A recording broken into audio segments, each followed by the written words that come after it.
Welcome to this What Is video. I'm Calvin Zito and I have over 40 years experience in enterprise IT. Let's look at what is cloud computing. If you're watching this on hpe.com, be sure to explore the pages, there's a lot more to learn. If you're watching this on YouTube, at the end of the video, I'll give you a clickable link to the page so you can check it out. Cloud computing is an experience, not a destination. It's a delivery model where storage, servers, apps, and more are delivered via the internet. It's delivered on demand as a service, typically on a pay-per-use basis. Your cloud can be a public cloud from a cloud service provider, a private cloud in your data center and edge locations, or in a co-location. When you combine your on-premises infrastructure with private and third-party cloud services, you create a hybrid cloud. In a public cloud computing experience, users access virtual compute, networking, and storage resources available online by remote provider.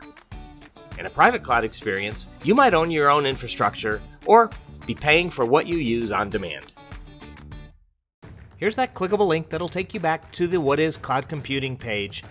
And here's a video about HPE GreenLake, the cloud that comes to you. What other What Is videos would you like to see? Leave me a comment and let me know. Be sure to like the video and subscribe to our channel. Thanks for watching this video.